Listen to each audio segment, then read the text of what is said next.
सदियों से इस प्रश्न का उत्तर स्त्रियां नहीं खोज पाई हैं कि उनका अपना घर कौन सा होता है। नमस्कार, मैं हूं अर्चना त्यागी और आज लेकर उपस्थित हूं एक बहुत ही सुंदर कहानी, अपना घर, जिसे नीलम राकेश जी द्वारा लिखा गया है और उनके कहानी संग्रह नियुक्ति पत्र में संकलित किया गया है। तो प्रस्तुत करती हूँ नियुक्ति पत्र का एक सुंदर मोती, अपना घर। किसी पंख कटे पंछी की तरह फड़फड़ा रही थी उसकी अंतरात्मा। उसकी व्याकुलता आज चरम सीमा पर थी। अपने अस्तित्व को खोजती हुई वह अपना घर तलाश रही थी। मेरा अपना घर कहाँ है? यह प्रश्न एक विकराल रूप लेकर सत्या के सामने खड़ा था। जितना ही वह सोचती, प्रश्न और भी विकराल होकर डरावना लगने लगता। मंजिल पाकर भी मंजिल खो गई थी उसकी। नम हो आई आंखों से बचपन से लेकर आज तक का सफर खुली आंखों ही तय करने लगी सत्या। वह बचपन से ही मेधावी छात्रा रही। पढ़ने का कुछ ज्यादा ही चाव था उसे। जब भी मौका मिला वह अपनी पुस्तक उठाकर घर का एकांत कोना तलाश कर पढ़ने बैठ जाती। परंतु माँ को उसका हर समय पढ़ना फूटी आंख नहीं सुहाता। हमेशा उल्हाना देती, कुछ काम धाम सीख लो, अपने घर जाकर के हमारी नाक कटवाओगी। पिता मुस्कुराते हुए उसका पक्ष लेते, सीख लेगी, अभी तो इसके खाने खेलने के दिन हैं, जब अपने घर जाएगी उसके पहले सब सीख लेगी। माँ का गुस्सा पिता की ओर ही घूम जाता।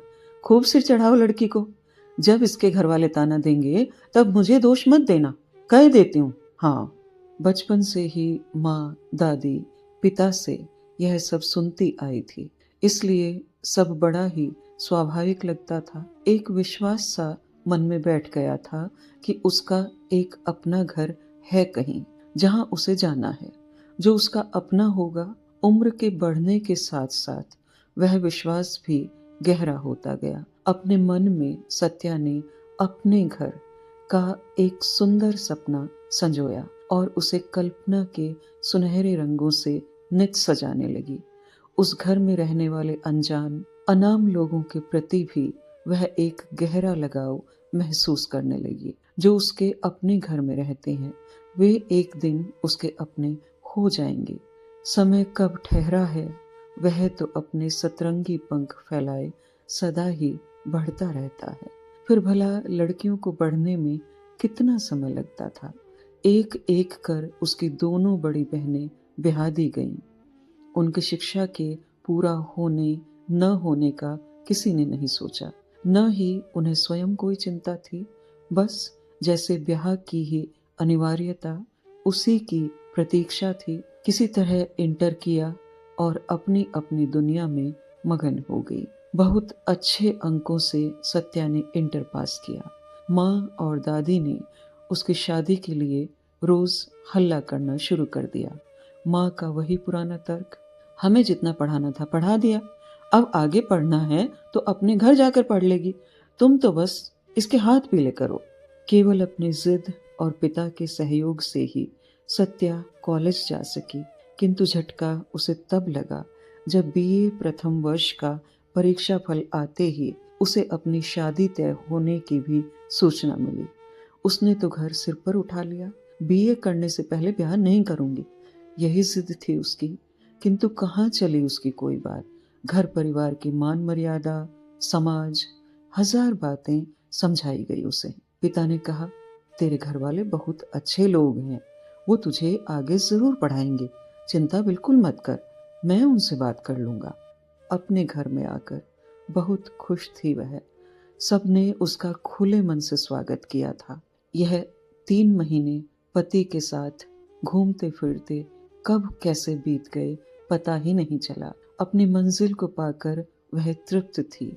सत्या को कभी डाल से टूटे फूल जैसी अनुभूति हुई ही नहीं। वह तो नहर के उस शाखा पर फूली ही इसलिए थी कि एक दिन इस घर आकर उसे अपने पति रमेश के चरणों में समर्पित हो जाना था। यह घर पहले दिन से ही उसे अपना लगा। यहाँ के हर रीति रिवाज, नियम कायदे के साथ उसने अपना तालमेल बैठा लिया। पूरी तरह रच बस गई थी वह अपने इस घर में। जिंदगी से पूरी तरह संतुष्ट वह खुशियों के हिंडोले में झूला झूल रही थी कि आज सुबह अचानक यह भूचाल आया और उसके पैरों के नीचे से धरती ही खिसक गई। इतने दिनों से उसने अपनी पुस्तकों को हाथ नहीं लगाया था। आज घर के सारे काम निपटाकर बहुत मन से वह अपनी प्यारी पुस्तकें लेकर पढ़ने बैठी थी। अभी वह 10 मिनट भी नहीं पढ़ पाई थी कि सास किसी काम से उसके कमरे में आ गई। उसे पढ़ता देखकर चौंक गई। क्या पढ़ रही हो बहू? माँ जी, 4-5 महीने बाद बीए की परीक्षा देनी है, उसी की तैयारी कर रही हूँ। माँ जी तो उसे ऐसे देखने लगी जैसे सत्या ने कोई अनहोनी कह दी हो। एकदम फट पड़ी। यह सब इस घर में नहीं चलेगा बहू। क्या करोगी आखिर इतना पढ़कर? कोई नौकरी तो करना है नहीं, आखिर तो यही चूल्हा चौका करना है। उसके लिए जितना पढ़ी हो काफी है। अब छोड़ो यह सब, घर के काम देखो। माँ जी, मैं सब काम करके ही पढ़ने बैठी हूँ। कुछ और करना हो तो बता दीजिए, उसे भी करके तब पढ़ूंगी। बहू, इतना ही शौक था अगर तुम्हें पढ़ने का तो अपने घर से पढ़कर आना था। इस घर में यह सब नहीं चलेगा। और माँ जी गुस्से से बाहर चली गई। अवाक सत्या के कानों में एक ही शब्द गूंज रहा था, अपना घर, अपना घर, अपना घर। तो क्या यह घर उसका अपना नहीं? वह तो यही समझ रही थी कि यह उसका अपना घर है। बचपन से आज तक यही तो सुनती आई थी कि ब्याह कर जहां जाएगी वही उसका अपना घर होगा। परंतु यह भी अगर उसका अपना घर नहीं तो कहाँ है उसका अपना घर? क्या कहीं भी किसी को उसकी जरूरत नहीं है? पीहर और नहर की देहरी में डोलता उसका अस्तित्व अपने वजूद को तलाशने लगा। तभी कंधे पर हल्का स्पर्श महसूस कर सत्या वर्तमान में लौट आई। नम आंखों को ऊपर उठाया तो सामने पति रमेश खड़ा था, उसके जल सिक्त नयनों को देखकर परेशान। क्या हुआ सत्या? पति के प्यार का संबल पाकर जैसे एक सैलाब सा उमड़ पड़ा। सब कुछ धुंधला होता गया, सब कुछ गडमड। याद रही तो बस वह पगडंडी जिससे चलकर वह अपनी इस मंजिल तक पहुंची थी, और आज वह भी खोती जा रही थी, रेत की तरह हाथ से छूटती नजर आ रही थी। पति के मजबूत कंधों का सहारा पाकर उसके अंदर की सारी तपिश मोम बनकर पिघलने लगी और उसके नयनों से एक अविरल धारा बनकर आंसू के रूप में बरसने लगी। सत्या से पूरी बात जान समझकर रत्नेश प्यार से बोला, सत्या, यही तुम्हारा अपना घर है। जब मैं ही तुम्हारा हूं तो मेरी बाकी सब चीजें तो अपने आप तुम्हारी हो गई। माँ की बात को दिल से मत लगाओ। सत्या के आंसू पोंछकर रत्नेश फिर बोला, सत्या, तुमने जनरेशन गैप शब्द सुना होगा, पीढ़ी अंतराल। जो कुछ मेरी माँ ने कहा या तुम्हारी माँ और दादी कहती आई, सब इसका परिणाम है। बरसों पुरानी रूढ़ी जो उस पीढ़ी के मानस पर गहरी अंकित है, यह सब उसी का प्रतिबिंब है। सच तो यह है सत्या कि पिता का घर भी बेटी का घर है, और पति का घर तो पूरी तरह से उसका अपना घर है ही। पति की हर चीज पर पहला हक पत्नी का ही होता है, यहाँ तक कि पति पर भी। सत्या के दोनों कंधे पकड़कर रत्नेश बोला, इस दुनिया के भंवर से बाहर आओ सत्या, यह तुम्हारा अपना घर है, जहां तुम जो चाहोगी जितना चाहोगी पढ़ोगी। हाँ, बुजुर्गों को थोड़ा समझाना होगा, मुझे विश्वास है हम दोनों मिलकर यह काम कर लेंगे। अब मुस्कुराओ, तुम्हारी मुस्कान मेरा संबल है, तुम्हारे आंसू मुझे कमजोर कर देंगे। रत्नेश की बातों ने सत्या को एक ठोस धरातल दे दिया था। उसके नयनों में जीवन की चमक लौट आई थी। उसके पति को उसकी जरूरत है, उसका वजूद, उसका अस्तित्व अपने रत्नेश के लिए है। फिर उसे व्यर्थ ही नहर और पीहर की मृग मरीचिका में भटकने की क्या आवश्यकता।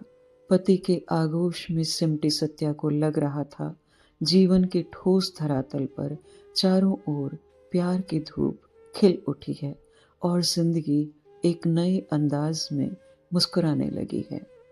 यह थी नीलम राकेश जी द्वारा लिखित एक कहानी अपना घर, वास्तविकता को प्रस्तुत करती एक कहानी, जिसे उनके कहानी संग्रह नियुक्ति पत्र से लिया गया है। मैं आशा करती हूँ मेरी आवाज़ में यह कहानी आपको अवश्य ही पसंद आई होगी। कहानी को लाइक करें, कमेंट करें और अन्य साहित्य प्रेमियों के साथ साझा भी अवश्य करें। ऐसी ही और कहानियाँ सुनते रहने के लिए चैनल को सब्सक्राइब करना नहीं भूलें। मैं अर्चना त्यागी अब आपसे विदा लेती हूँ।